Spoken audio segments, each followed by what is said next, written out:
చూస్ country delight, live better. ఇప్పుడే country delight యాప్ని download చేసుకోండి.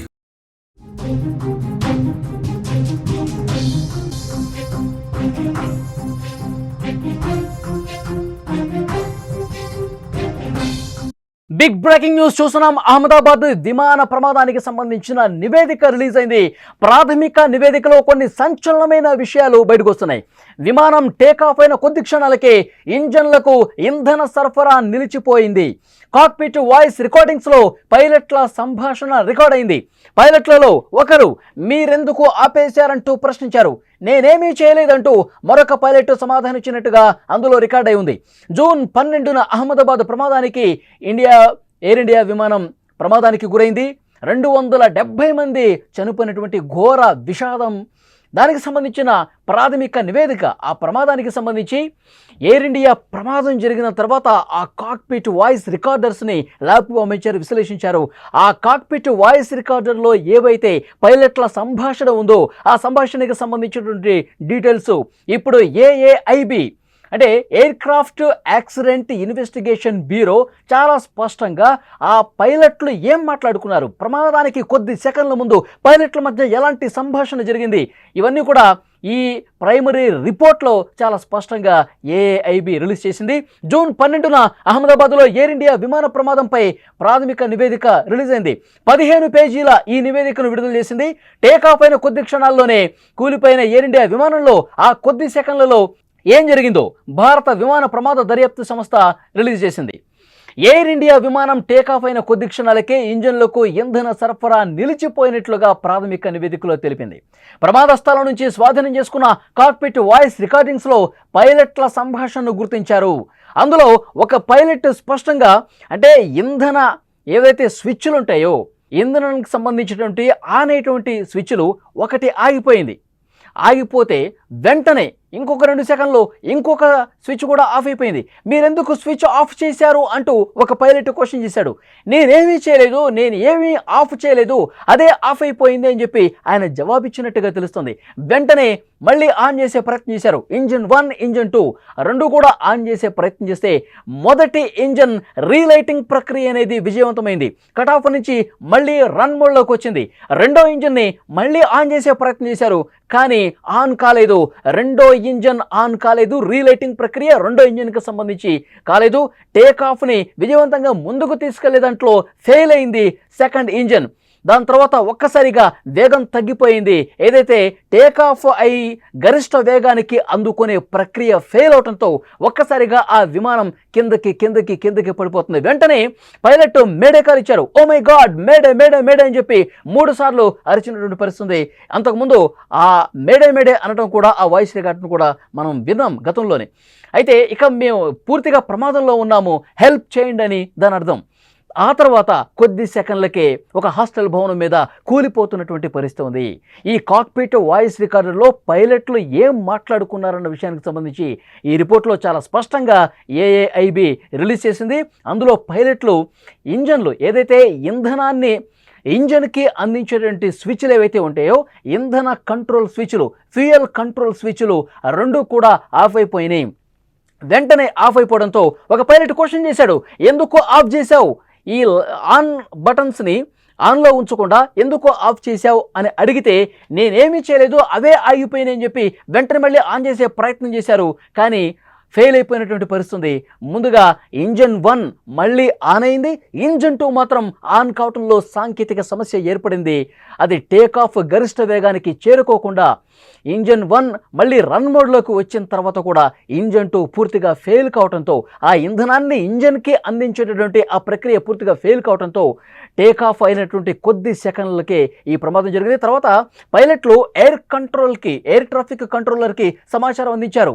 మేడే మేడే అని చెప్పారు. మళ్ళీ ఎయిర్ ట్రాఫిక్ కంట్రోలర్ పైలట్లతో మాట్లాడే సమయానికి రెస్పాండ్ అయ్యి మళ్ళీ మెసేజ్ పంపించేలోపే ఈ ఘోరం జరిగిపోయింది. ఎలాంటి రెస్పాన్స్ పైలట్ నుంచి రాలేదు. కొద్ది సెకండ్లకే హాస్టల్ భవనం మీద కూలిపోయి అందులో ఉన్నటువంటి 1,20,000 లీటర్ల ఇంధనం ఒక్కసారిగా ప్రమాదంలో మండిపోయి అందులో ఉన్నటువంటి ప్రయాణికులు ఒక్కరు మినహా అందరూ కూడా కాలి బూడిదైపోయినటువంటి పరిస్థితి. ప్రపంచం ఒక్కసారిగా షాక్కు గురైనటువంటి పరిస్థితి ఉంది. లండన్ వెళ్తున్నటువంటి బోయింగ్ 787-8 డ్రీమ్ లైనర్ జూన్ 12వ తారీఖున అహ్మదాబాద్ విమానాశ్రయం నుంచి బయలుదేరినటువంటి కొద్ది నిమిషాల్లోనే, కొద్ది సెకండ్లు అని చెప్పాలి, ఈ ఘటనలో 270 మంది ప్రాణాలు కోల్పోయినటువంటి అత్యంత పెను విషాదమైనటువంటి ఘటనగా దీన్ని చూడాల్సినటువంటి అవసరం ఉంది. అప్పుడే పెద్ద ఎత్తున చర్చ జరిగింది. ఈ ప్రమాదానికంటే టేక్ ఆఫ్ అయినటువంటి కొద్ది సెకండ్లకే ఎందుకు ఇంత ఘోర ప్రమాదం జరిగింది, ఆ పైలట్లు ఆ సందర్భంలో ఏం మాట్లాడుకున్నారు, ఏటీసీకి ఎలాంటి సమాచారం ఇచ్చారు, కాక్పిట్ వాయిస్ రికార్డు ఉంటుంది, దాన్ని వెలికి తీసి ల్యాబ్ పంపిస్తే పైలట్లు ఏం మాట్లాడుకున్నారో తెలుస్తుందని చెప్పి ఆ రోజు అందరూ మాట్లాడుకున్నటువంటి పరిస్థితి ఉంది. ఇప్పుడు ఏఐబి పూర్తిగా విశ్లేషణ చేసి ఆ కాక్పిట్ వాయిస్ రికార్డర్లో ఏం మాట్లాడుకున్నారో కూడా చాలా స్పష్టంగా ఈ ప్రైమరీ రిపోర్ట్లో బయటపెట్టింది. ఒక పైలట్ ఎందుకో ఇంధన స్విచ్లు అనేవి ఏదైతే ఫ్యూయల్ కంట్రోల్ స్విచ్లు ఉన్నాయో అవి ఎందుకు ఆగిపోయినాయి అని చెప్పి క్వశ్చన్ చేశాడు.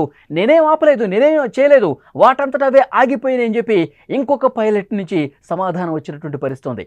ఆ వెంటనే ఎయిర్ ట్రాఫిక్ కంట్రోలర్కి ఈ ప్రమాదాన్ని గమనించిన వెంటనే ఒక పైలట్ ఈ సమాచారం పంపించాడు, మేము ప్రమాదంలో ఉన్నాం, మేడే మేడే మేడే అని చెప్పి 3 సార్లు అతను అన్నటువంటి పరిస్థితి ఉంది. సో డెఫినెట్గా ఇక్కడ క్లియర్గా విమానాన్ని కిందకి అంటే ఆ విమానాన్ని పైకి ఎగిరే విధంగా శాయశక్తులా కృషి చేశారు. విమానం ప్రమాదం జరగకముందు మనం విజువల్స్లో చూస్తే సీసీ ఫుటేజ్లో చాలా స్పష్టంగా రికార్డ్ అయింది. ఆ విమానం ముందు భాగం అనేది ఇట్లా పైకే ఉంది. ఎట్లా అయినా సరే టేక్ ఆఫ్ ఇంకా పైకి పోనివ్వాలి, కిందకి దిగకూడదని చెప్పి శాయశక్తులా కృషి చేసినటువంటి పరిస్థితి ఉంది. కానీ ఇంజన్స్ ఇంధనాన్ని అందించినటువంటి ఆ స్విచ్లు అనేవి ఆఫ్ కావటం వల్ల ఇది తీవ్రమైనటువంటి సమస్య ఏర్పడింది, సాంకేతిక సమస్య ఏర్పడింది. రెండవ ఇంజన్కి ఫ్యూయల్ను అందించేటటువంటి ఆ కంట్రోల్ స్విచ్లు అనేవి ఆఫ్ కావటం వల్ల ఆ సాంకేతిక సమస్య ఏర్పడటం వల్ల ఏమీ చేయలేనటువంటి పరిస్థితి వచ్చింది. ఇంకా టేక్ ఆఫ్ చేయడానికి, గరిష్ట వేగం తీసుకెళ్ళడానికి శాయశక్తులా కృషి చేశారు, కానీ వల్ల కాలేదు. కొన్ని సెకండ్లలోనే పరిస్థితి పూర్తిగా మారిపోయింది. వెంటనే ఎయిర్ ట్రాఫిక్ కంట్రోలర్కి సమాచారం ఇచ్చారు. పూర్తిగా మా చేతుల్లో ఏమీ లేదు, రక్షించండి అన్న స్థాయిలో ఎయిర్ ట్రాఫిక్ కంట్రోలర్కి వాళ్ళు మెసేజ్ పాస్ చేశారు. Oh my god, mayday mayday mayday అని చెప్పి 3 సార్లు అరిసిన తర్వాత వెంటనే ఏటీసీ కూడా స్పందించింది, రియాక్ట్ అయింది, రెస్పాండ్ అయింది. వెంటనే ఏం జరిగిందని తెలుసుకునే ప్రయత్నం చేసేలోపే ఈ ఘోరం జరిగిపోయినటువంటి పరిస్థితి ఉంది. చాలా క్లియర్గా ఈ ప్రైమరీ రిపోర్ట్లో మరికొన్ని కీలక విషయాలు కూడా వెల్లడించారు. ఆ ఇంజన్లన్నీ కూడా వెంటనే ఈ ప్రమాదం జరిగిన వెంటనే రెస్క్యూ చేయడానికి ఫైర్ ఇంజనీర్స్ అక్కడికి వెళ్ళి ఆర్పే ప్రయత్నం చేశారు. మళ్ళీ ఒక డ్రోన్ కెమెరాతో ఆ విమానం క్రాష్ అయినప్పుడు కూడా రికార్డ్ చేసినటువంటి పరిస్థితి ఉంది. దాని తర్వాత ఏవైతే ఫెయిల్ అయినటువంటి ఇంధనం సరఫరా కానీ ఆ ఇంజిన్లు ఏవైతే ఉన్నాయో ఆ రెండింటిని కూడా మళ్ళీ పూర్తిగా దర్యాప్తు చేసి దాంట్లో భాగంగా విశ్లేషణ చేస్తూ ఉన్నారు.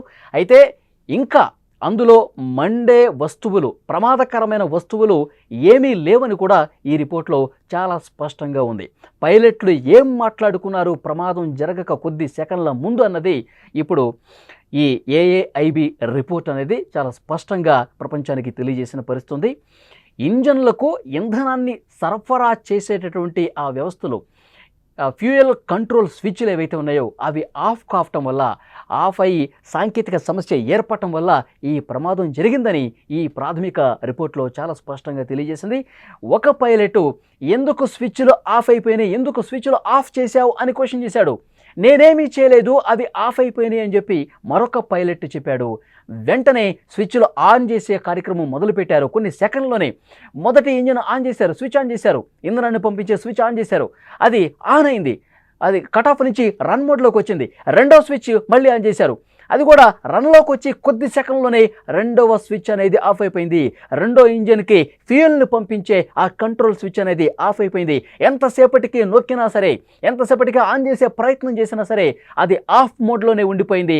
టేక్ ఆఫ్ సజావుగా జరిగే ప్రక్రియ విజయవంతంగా కాలేదు. వెంటనే రెండో ఇంజిన్ పనిచేయని నేపథ్యంలో వెంటనే ఆ విమానం అనేది కిందకు దిగుతూ ఒక్కసారిగా క్రాష్ అయిపోయినటువంటి పరిస్థితి ఉంది. పైలట్లు ఇదే మాట్లాడుకున్నారు. ఇంజన్ స్విచ్లు అనేవి ఆఫ్ అయిపోయినటువంటి కారణంగానే, ఈ సాంకేతిక సమస్య కారణంగానే ఒక్కసారిగా కుప్పకూలిపోయి క్రాష్ అయిపోయింది. మొత్తం మంటల్లో కాలిపోయి ప్యాసింజర్స్ అందరూ ఒక్కరు మినహా చనిపోయినటువంటి పరిస్థితి ఉంది. అలాగే ఆ హాస్టల్ భవనంలో కూడా ఉన్నటువంటి వైద్యులు ఎవరైతే ఉన్నారో, వాళ్ళ కుటుంబ సభ్యులు ఎవరైతే ఉన్నారో, దాదాపు 30 మంది కాలి బూడిదైపోయినటువంటి పరిస్థితి. ఇంకా చాలామంది ఆసుపత్రుల్లో చికిత్స తీసుకుంటున్నటువంటి సిచ్యువేషన్ తెలుస్తోంది. సరిగ్గా ఒక నెల రోజులు కావస్తుంది. జూన్ 12 జరుగుతుంది. ఈరోజు జూలై 12. నెల రోజులకి ప్రాథమిక నివేదిక ఏఏఐబి రిలీజ్ చేసింది. పైలట్లు మాట్లాడుకున్నటువంటి మాటలను కూడా పూర్తిగా విశ్లేషించి ఈ నివేదికను రిలీజ్ చేసినటువంటి పరిస్థితి ఉంది. ఫ్యూయల్ కంట్రోల్ స్విచ్లు ఆఫ్ అయిన కారణంగానే, ఈ సాంకేతిక సమస్య కారణంగానే ఈ ప్రమాదం జరిగినట్టుగా చాలా స్పష్టంగా అర్థమవుతున్నటువంటి పరిస్థితి ఉంది. ముఖ్యంగా ఎప్పుడైతే టేకాఫ్ అయిందో, టేకాఫ్ అయ్యి కొద్ది సెకండ్లోనే ఈ ప్రమాదం జరిగింది. ఎప్పుడైతే టేకాఫ్ అయ్యి అట్లా పైకి లేచిందో లేదో, ఆ ఎయిర్పోర్ట్ టెర్మినల్కి సంబంధించిన అంతిమ గోడ ఏదైతే ఉంటుందో, ఆ గోడని ఇట్లా దాటిందో లేదో వెంటనే ఈ సమస్య గుర్తించారు పైలట్లు. దాన్ని సెటరేట్ చేసే ప్రయత్నం చేయడానికి శాయశక్తులా కృషి చేశారు, కానీ వాళ్ళ వల్ల కాలేదు. ఎందుకంటే అంత జటిలమైనటువంటి సమస్యగా కూర్చుంది. ఎక్కువ సమయం కూడా లేదండి. ఎందుకంటే విమానం కొద్ది దూరం ప్రయాణించిన తర్వాత గాల్లో ఉన్నప్పుడు వాళ్ళకు కొంత సమయం దొరికి ఉండేది. టేకాఫ్ అయిన కొద్దిసేపటికే ఈ సమస్య ఏర్పడింది కాబట్టి ఏమీ చేయలేని పరిస్థితి. కొంత దూరం, కొన్ని వందల కిలోమీటర్లు ప్రయాణించిన తర్వాత గాల్లో ఉన్నప్పుడు, ఎన్నో వేల కిలోమీటర్ల ఎత్తులో ఉన్నప్పుడు ఈ ప్రమాదాన్ని గుర్తించుంటే కనుక గాల్లో ఉంటుంది కాబట్టి వాళ్ళకు కొంత సమయం దొరికేది. వెంటనే ఏటీసీతో మాట్లాడేవాళ్ళు, ఏటీసీతో మాట్లాడిన తర్వాత వాళ్ళు ప్రాబ్లం చెప్పేవాళ్ళు, ప్రాబ్లం సెటరేట్ చేయడానికి కొంత సమయం దొరుకుండేది. కానీ టేకాఫ్ అయిన కొద్ది సెకండ్లకి ఇట్లా బయలుదేరింది లేదో, సెకండ్ల వ్యవధిలో ఈ సమస్య ఏర్పడటం వల్ల ఇంతటి పెద్ద పెను విషాదం ఏర్పడిన పరిస్థితి ఉంది.